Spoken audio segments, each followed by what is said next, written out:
जय हिंद, वंदे मातरम। स्वागत है आपका लाल लर्निंग एकेडमी में।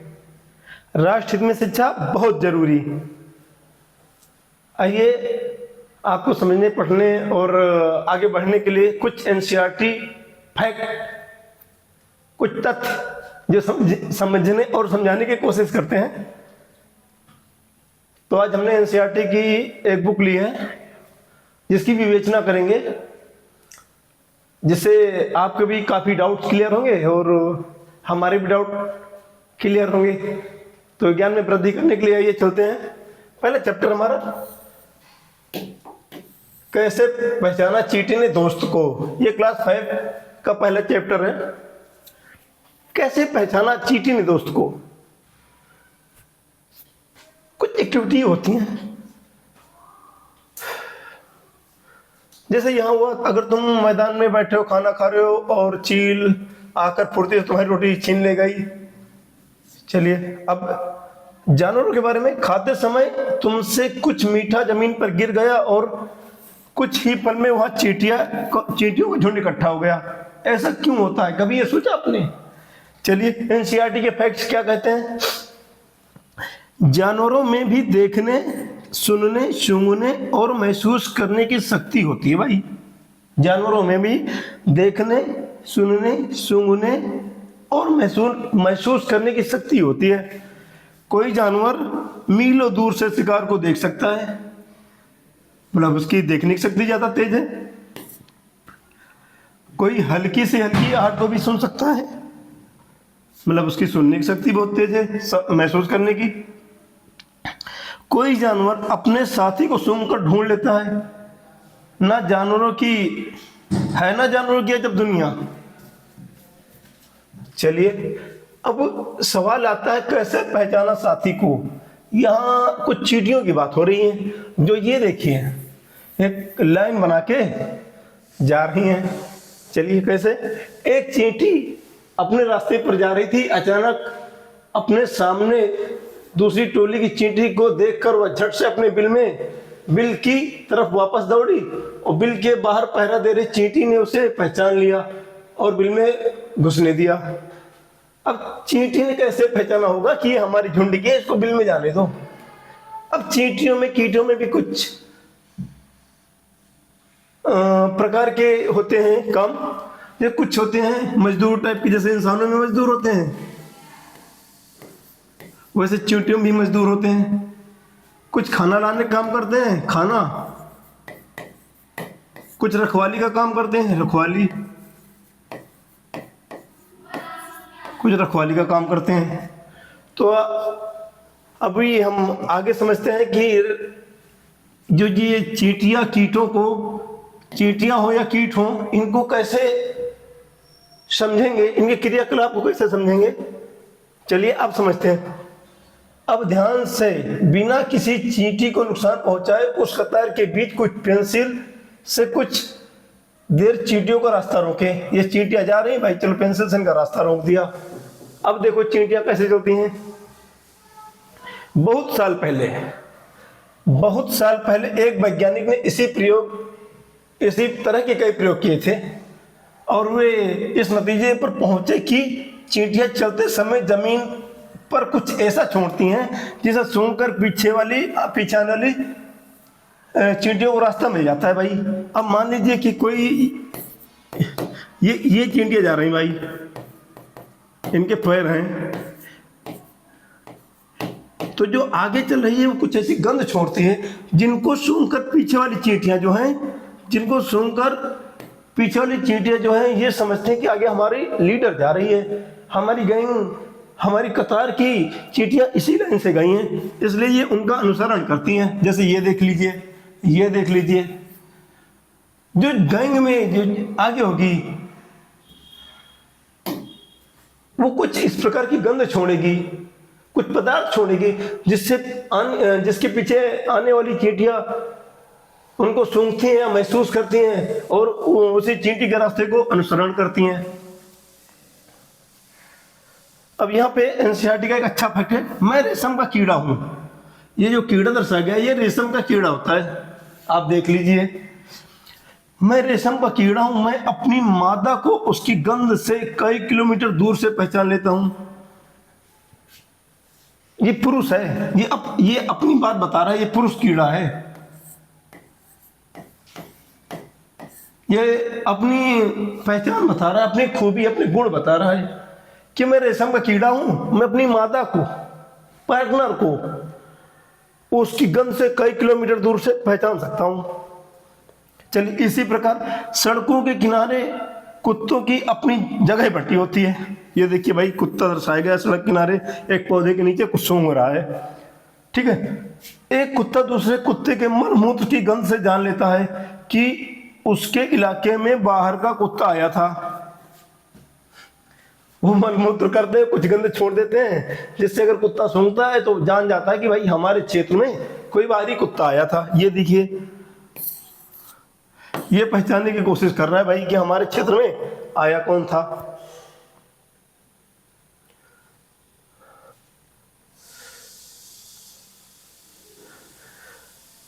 चलिए आगे समझते हैं। आज रजनी को जरूरी काम से कहीं जाना पड़ा। चलिए, यहाँ पर मेन बच्चों की पोटी का जिक्र किया गया है। जो गंध हमें अच्छी नहीं लगती, उससे हम परेशान होने लगते हैं। जैसे अपनी बेटी को पोटी धोने के बाद जब दीपक की पोटी साफ करने लगी तो फटाफट मुंह से ढक लिया। इसका सार समझिए। सार क्या है? सुशीला की बहन सुशीला अपनी बेटी भी इतनी छोटी ही है। मजे की बात यह है कि वह अपने दोनों बच्चों ने एक साथ पोटी की, लैट्रिन कर दी है। अपनी बेटी की पोटी धोते वक्त वह दीपक की पोटी साफ करते वक्त करने लगी तो फटाफट मुंह को दुपट्टे ढक लिया। मतलब खुद के बच्चे की पोटी आदर्श है, इतनी बुरी नहीं लगती जितना दूसरे के बच्चे की लगती है। ये समझाया गया है। मतलब जिस गंध से हम परेशान होते हैं वो हमें पसंद नहीं आती है।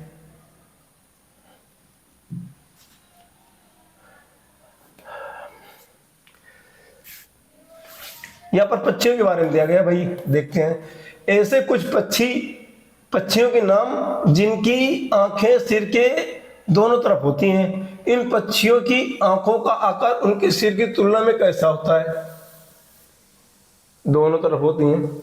यह देखिए, हर एंगल से क्या एक मुर्गे को पेश किया गया है और उसकी कई दशाओं को दर्शाया गया है कि किस एंगल से कैसा दिखेगा। चलिए आगे देखते हैं। ज्यादातर पक्षियों की आंखें उनके सिर के दोनों तरफ होती हैं, दाहिने और बाएं। पक्षी एक ही समय में दो अलग अलग चीजों पर नजर डाल लेते हैं। भैया जब सामने ना होकर उनके साइड में यहां पर आंखें होंगी तो दो चीजों पर नजर डाल सकते हैं। जब ये बिल्कुल सामने देखते हैं तो इनकी आंखें सामने की तरफ होती हैं। ये एनसीईआरटी कह रहे भाई। मतलब ये कोई पक्षी है, उसकी इधर आंख है, एक इधर आंख है, ऐसे तो इधर वाली चीजों को भी देख सकता है, इधर वाली चीजों को भी देख सकता है।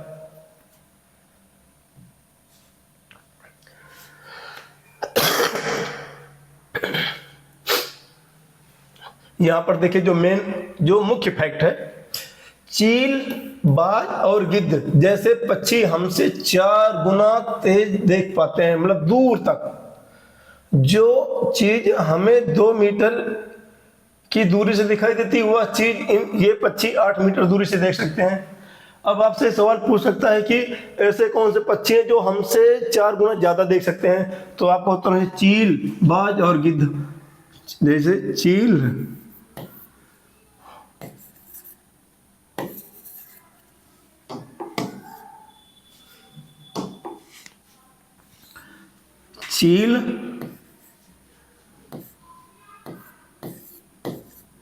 चील, बाज और गिद्ध। चील, बाज और गिद्ध हैं जो हमसे मतलब मनुष्यों से 4 गुना दूर तक देख सकते हैं। मजे की बात क्या है? चलिए मजे की बात क्या बता रहे हैं एनसीईआरटी। क्या तुम सोच सकते हो कि जमीन पर पड़ी हुई एक रोटी किसी चील को कितनी दूर से दिखाई देती होगी? चीलबाज और गिद्ध, मान लो कि हमें 100 मीटर से दिखाई दे रही भाई, तो इसको 400 मीटर से दिखाई देगी। सिंपल सी बात है। जैसे हमें इतने सारे रंग दिखाई देते हैं, उतने रंग जानवरों को नहीं दिखाई देते हैं। इन जानवरों को ये चित्र कैसे दिखाई देते होंगे? चलिए भैया, बहुत अच्छा फैक्ट है। जैसे हमें ये रंग बिरंगा एक पुष्प है, जो फूल है वो दिख रहा है। अब यही एक पक्षी आएगा, कौवा है, ये देखेगा तो इसको भी वही लगभग ऐसा ही दिखेगा। लेकिन कुत्ता देखेगा तो इसको सफेद लगभग दिखेगा। और ये कौन सा जानवर भाई? इसको तो ब्लैक एंड व्हाइट। आमतौर पर यह माना जाता है कि दिन में जागने वाले जानवर कुछ रंग देख पाते हैं। जो दिन में जानवर जागते हैं वो कुछ रंग देख पाते हैं। रात में जागने वाले जानवर हर चीज को सफेद और काली देखते हैं, जैसे उल्लू, चमगादड़। उल्लू और चमगादड़, उल्लू, चमगादड़, चमगादड़, ये ब्लैक एंड और व्हाइट में देख पाते हैं भाई।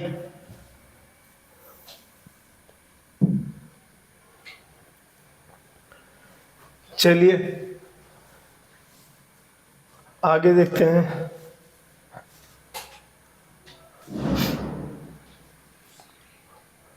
चलिए अच्छा, एनसीईआरटी में अगर कहीं पर हाथी का जिक्र होता है, हाथी का नाम क्या था? तो उसका नाम नंदू था, नंदू। यदि किसी परीक्षा में प्रश्न आता है कि हाथी बच्चे का नाम क्या था, तो आपका उत्तर है नंदू। अभी पिछली केवीएस की परीक्षा जो 2023 में संपन्न हुई थी, उसमें पूछा गया था कि हाथी के बच्चे का नाम क्या था। तो बहुत सारे स्टूडेंट जो है कंफ्यूज हो गए थे।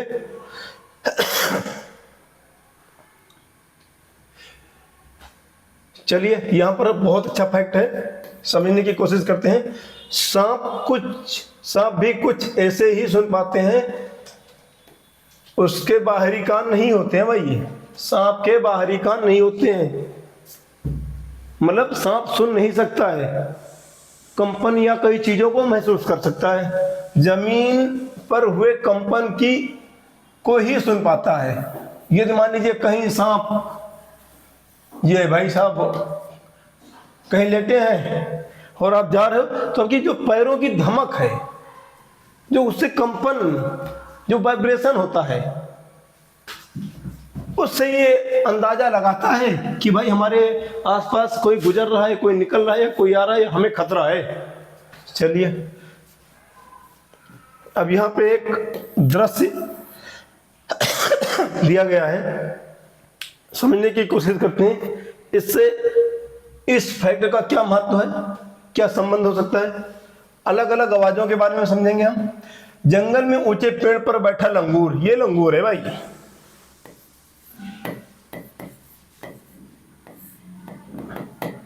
लंगूर जंगल में ऊंचे पेड़ पर बैठा लंगूर पास आती मुसीबत जैसे शेर चीता को देखकर एक खास आवाज निकालकर अपने साथियों को संदेश देता है। यदि मान लीजिए एक लंगूर या बंदर पेड़ पर बैठा है, शेर चीता कोई खतरनाक घातक शिकारी उसकी तरफ आता है, तो एक विशेष प्रकार की आवाज निकालता है और अपने जो साथी हैं, जो झुंड के बाकी सदस्य मेंबर हैं, उनको आगाह करता है, साथियों को संदेश देता है। इस काम के लिए पक्षी भी खास आवाजें निकालते हैं। इनमें पक्षियों को भी रखा गया कि भैया पक्षी भी अपने ग्रुप को बताते हैं कि भाई कोई शिकारी आ रहा है जिससे हमें खतरा हो सकता है या है। चलिए कुछ पक्षी अलग अलग खतरों के लिए अलग अलग आवाजें निकालते हैं। जैसे उड़कर आने वाले दुश्मन के लिए एक तरह की आवाज और जमीन पर चलकर आने वाले के लिए दूसरी तरह की आवाज। यदि कोई, जैसे मान ली कोई छोटी चिड़िया है और बाज आ रहा है, उसने बाज को देख लिया तो उड़ के इशारा करेगा, कुछ इंगित करेगा, कुछ बताएगा कि कोई शिकारी आ रहा है जो उड़कर आ रहा है। और यदि कोई जमीन पर चलकर आने वाला शिकारी होगा तो उसके लिए कुछ अलग संकेत देगा कि भाई ये उड़ नहीं सकता है, ये जमीन पे चल सकता है, जैसे सांप, इंसान या कोई जानवर हो सकता है। चलिए मछलियां खतरे की चेतावनी एक दूसरे को बिजली तरंगों से देती हैं भाई। सवाल आ जाए, ऐसा कौन सा प्राणी है जो खतरे को बिजली की तरंगों के माध्यम से संदेश देता है अपने दूसरे प्राणियों को, साथियों को? तो भैया मछलियां आना चाहिए यहाँ पे उत्तर। बहुत अच्छे है। कुछ जानवर तूफान या भूकंप आने से कुछ समय पहले अजीब हरकतें करने लगते हैं। जो लोग जंगल में रहते हैं और जानवरों के इस व्यवहार को समझते हैं, वे जान लेते हैं कि भूकंप आने वाला या कुछ अनहोनी होने वाली है भैया। ये देखिए यहां दर्शाया गया है, ये देखिए, ये कुछ एक्टिविटी कर रही हैं, कुछ संकेत दे रही हैं। यहां पर बताया कुछ जानवर, यदि कोई अनहोनी होने वाली होती है, कुछ एक्टिविटी, कुछ गलत घटना होने वाली होती है, तो कुछ अजीब सी हरकतें करते हैं वो। जैसे आदिवासी या जंगल में निवास करने वाले कुछ व्यक्ति या जनजाति के लोग होते हैं जो इनके व्यवहार को समझ जाते हैं और वो सतर्क हो जाते हैं। चलिए इसका एक एग्जाम्पल दिया गया, उदाहरण उदाहरण उदाहरण भैया उदाहरण क्या कह रहा है? सन 2004 दिसंबर में आए सुनामी से कुछ समय पहले जानवरों के अजीब व्यवहार और उनके द्वारा दी गई चेतावनी भरी आवाजों को अंडमान की एक खास आदिवासी जाति समझ गई। उन्होंने वह इलाका खाली कर दिया। इस प्रकार इस जाति के लोग सुनामी के कहर से अपनी जान बचा पाए। अगर आ जाए कि भाई 2004 में सुनामी कब आई थी, तो आपका उत्तर हो जाए दिसंबर। जी दिसंबर में आई थी। तो वहां के जो जानवर थे वो कुछ अजीब सा अलग सा व्यवहार करने लगे। वहां की आदिवासी जनजाति जो थी समझ गई और वहां वो इलाका छोड़कर अलग चली गई। सुनामी आई और वो अपनी जान बचा पाए। डॉल्फिन भी अलग अलग तरह की आवाजें निकालती है। चलिए भैया, और एक दूसरे से बात करती हैं। वैज्ञानिकों का यह मानना है कि कई जानवरों की अपनी पूरी भाषा है। ये देखिए, डॉल्फिन भी आवाज निकालकर बात करती है और कई वैज्ञानिकों ने इस पर रिसर्च किया है। परिणाम में उन्होंने ये बताया है कि कई जानवरों की अपनी पूरी भाषा है। जैसे मानव समाज की भाषा है, वैसे भैया जानवरों की भी भाषा है।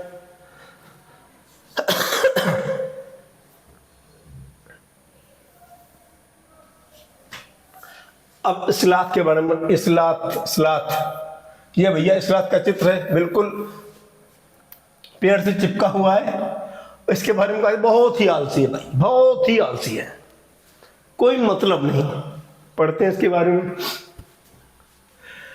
ये भालू जैसे दिखते हैं। इनकी पहली पहचान है, स्लॉथ जो है भालू जैसे दिखते हैं, पर ये भालू नहीं है। इनको भालू समझने की गलती नहीं करनी है।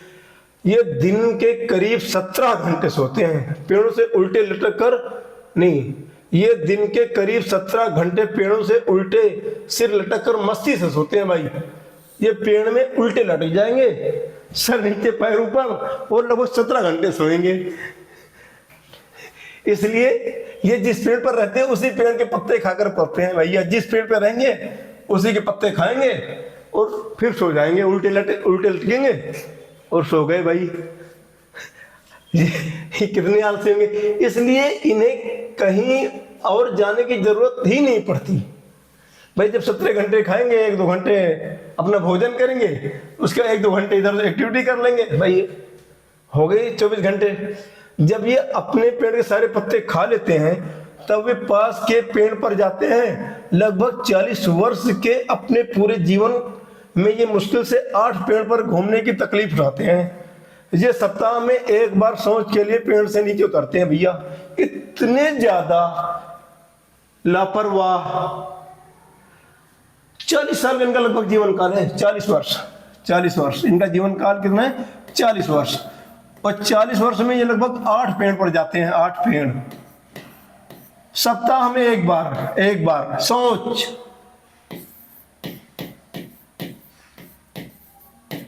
सोचिए इतने ज्यादा लापरवाह। सोना इनका लगभग 17 घंटे।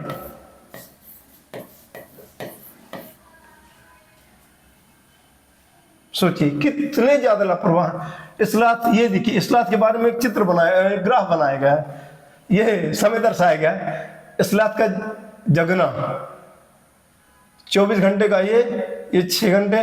इस्लात का सोना 6, 12, 18 घंटे ये सोना हो गया, और 6 घंटे जगते हैं भाई। ये सोने वाला इलाका हो गया, और ये जगने वाला हो गया। सोचिए। और यहीं पर छिपकली का दर्शाया गया भाई। देखिए छिपकली क्या कहती है,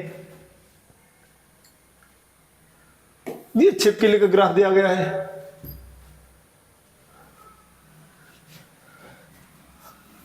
ये 24 घंटे जगती है, ये कह सकते हैं हम। ये 24, क्योंकि इसका ब्लैक नहीं दिया गया है, जब देखो तब जगती ही रहेगी। यही गाय को देखिए, लगभग 2 घंटे सोती है। अजगर है, गाय लगभग 2 घंटे। अजगर लगभग 21 घंटा।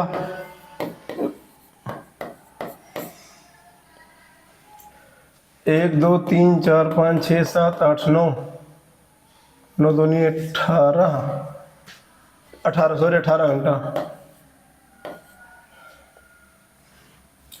जिराफ सबसे कम सोने वाला प्राणी, लगभग। बिल्ली लगभग 12 घंटे सोती है। चलिए, अगर सिलात सोने की जागने की प्रक्रिया 24 घंटे की घड़ी में दर्शाया जाए, कुछ ऐसा बनेगा इसका ग्राफ। चलिए भैया, बहुत ही घातक प्राणी आ गया हमारे सामने, बाघ। यहां बाघ की चर्चा कर रहे हैं। बाघ के बारे में कुछ तथ्य हैं एनसीईआरटी के। बाघ अंधेरे में हमसे 6 गुना बेहतर देख सकता है। कि इंसान से कितना? अगर इंसान 1 किलोमीटर देखेगा तो बाघ 6 किलोमीटर, हमसे लगभग 6 किलोमीटर, मानो 6 किलोमीटर। बाघ की मूंछ हवा में हुए कंपन को भांप लेती है। कितना सेंसिटिव प्राणी होगा, ये समझ सकते हैं। और उसे शिकार की बिल्कुल सही स्थिति का पता चल जाता है। इससे इन्हें अंधेरे में रास्ता ढूंढने में भी मदद मिलती है भाई। हवा, जरा हवा चली है, मुच्छों के बाद इनके उड़े, आइडिया लगा लिया जी हवा किधर से आ रही है।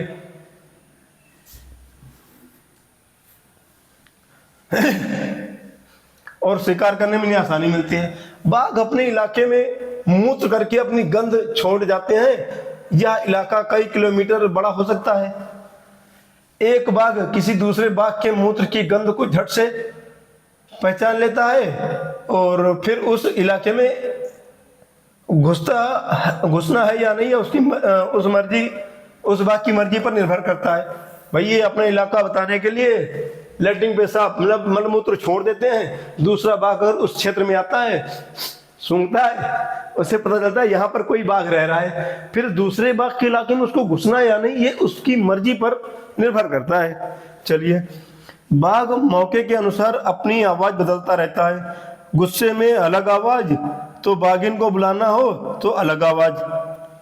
सोच लो भाई, बाघ भी इंसान जैसी आवाज बदलता है। जैसे प्यार से, बेटा इधर आना, थोड़ा गुस्से में इधर आ, वैसे ही बाघ करता है। अगर गुस्से में हो तो अलग आवाज, अपनी बाघिन को बुलाना हो तो अलग आवाज। कभी कराहना हो, गुर्राना हो, बाघ का गुर्राना हो तो अलग आवाज। बाघ का गुर्राना लगभग 3 किलोमीटर दूर तक सुना जा सकता है भाई। बाघ का गुर्राना 3 किलोमीटर तक सुना जा सकता है। सुना जा सकता है।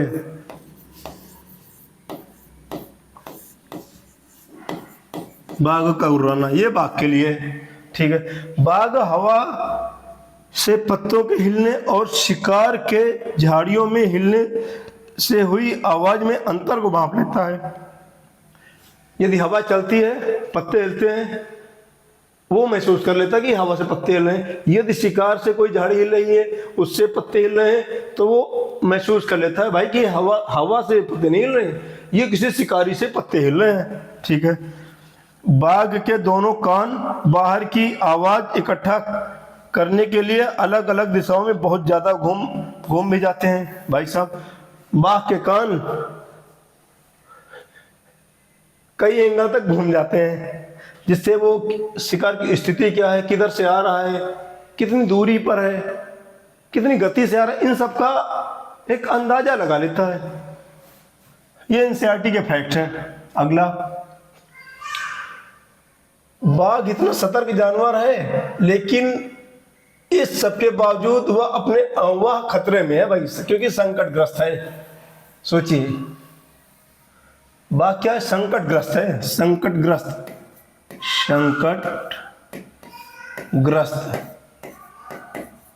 संकटग्रस्त है बाघ। सोचिए, हाथी को उसके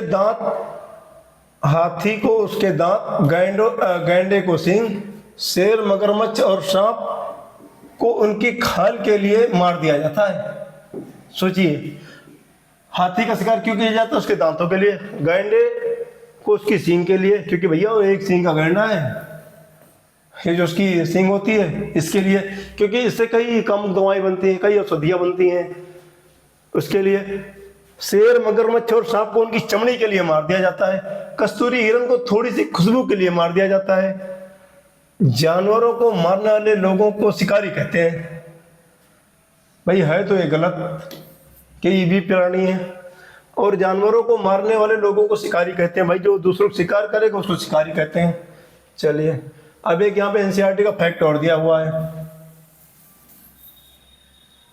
हमारे देश में बाघ और अन्य कई जानवरों की गिनती इतनी कम हो गई है कि इनके लुप्त हो जाने का खतरा है। बात सही है।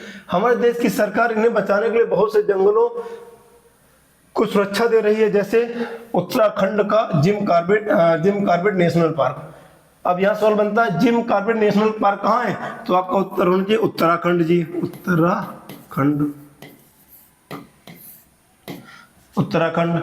और राजस्थान के भरतपुर जिले में घाना कहाँ है भैया? राजस्थान का भरतपुर जिला है जहाँ घाना है। इन जंगलों में जानवरों का शिकार करना मना है। यहाँ लोग जानवरों या जंगल को कोई नुकसान नहीं पहुंचा सकते भैया, क्योंकि वो सरकार की निगरानी में है। वहाँ कुछ जो है कि वर्कर, कर्मचारी नियुक्त किए गए हैं जो उनकी देखभाल करते हैं।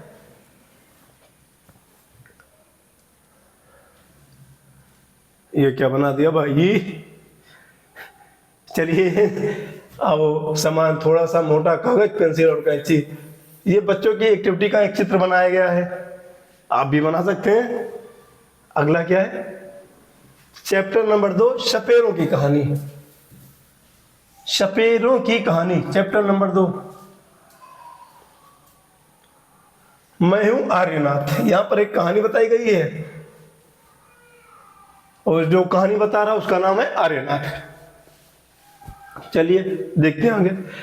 हमें जानकर हैरानी होगी कि मैं ऐसा कुछ कर सकता हूं जो तुम में से शायद ही कोई कर सकता हो। जानते हो क्या?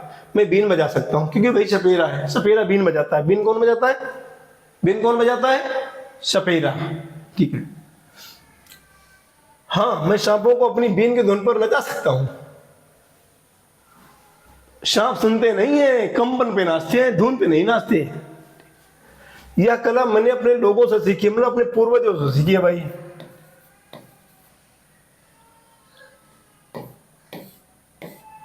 ठीक है। हमारे लोगों को काल बेलिया कहते हैं।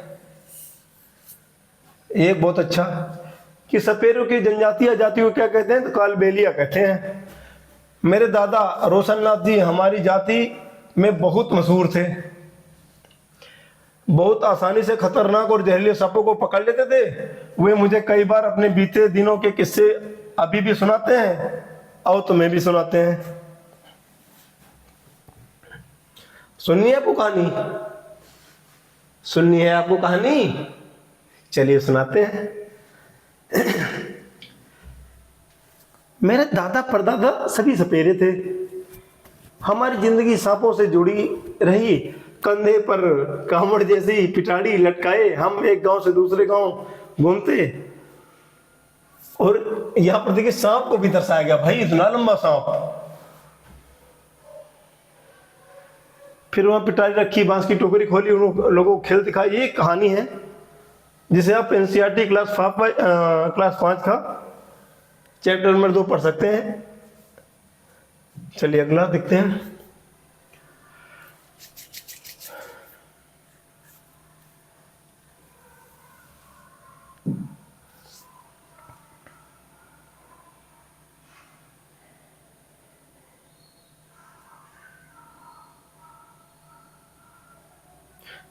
चलिए यहाँ पे थोड़ा सा है,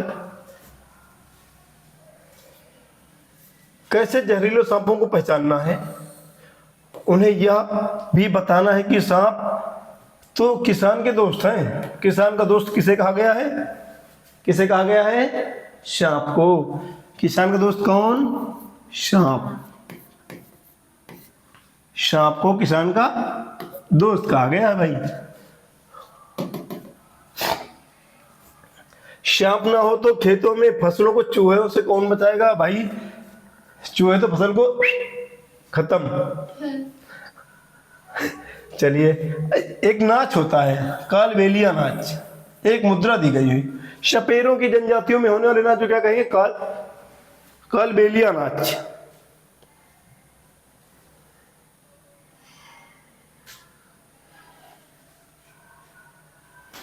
हाँ, बहुत ही इफेक्टिव, कि लोगों को गलतफहमी में बहुत गलतफहमियां हो जाती हैं। सांपों के बारे में बता गया है। क्या बताया गया है देखते हैं। हमारे देश में पाए जाने वाले सांपों में से केवल 4 तरह के सांप जहरीले होते हैं। इनके नाम है नाग, करैत, अफैया और अफाई। नाग, करैत, दुवैया और अफाई। किसी को गांव में हुआ, पानी वाले सांप ने काट लिया और टेंशन में ही खत्म। इसीलिए जानकारी होना बहुत ही आवश्यक है। यह तो पहचान होना चाहिए, आवश्यक है। यदि आपको किसी सांप ने डंग किया तो आप उसको पहचानने की कोशिश करें।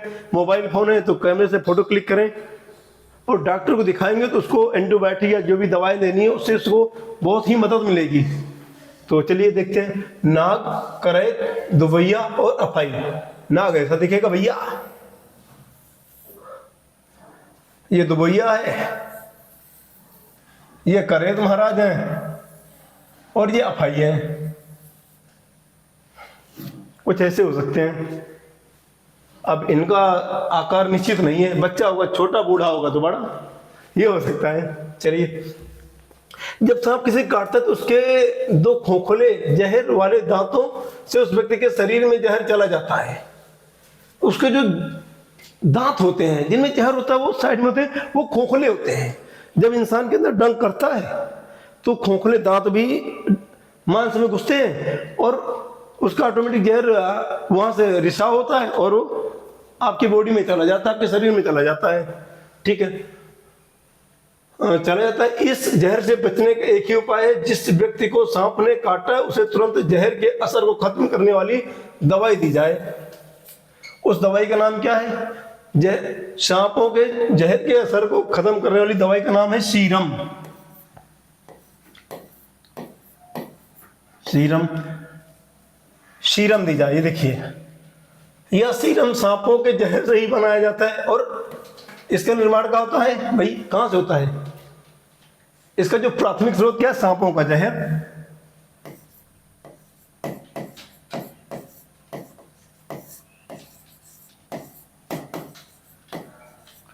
भैया कहते नहीं है जहर जहर को ही काटता है। ये सांप ने डंक किया है, जो दवाई दी जाएगी वो भी सांप के जहर से निर्मित होगी। ठीक है, और सभी सरकारी स्वास्थ्य केंद्रों में मिलता है। जो भारत के सामुदायिक स्वास्थ्य केंद्र हैं वहां पर लगभग ये दवाई उपलब्ध रहती है। यदि किसी को कोई दिक्कत, ये सांप डंक करता है तो स्वास्थ्य केंद्र से संपर्क करें और वहां पर ये एंटीबायोटिक जो भी दवाएं हैं वो मिलेंगी। ये क्रियाकलाप दिया गया है कि बच्चे एक जुराब से सांप कैसे बना सकते हैं। ये उसकी जो है थ्योरी दी गई है।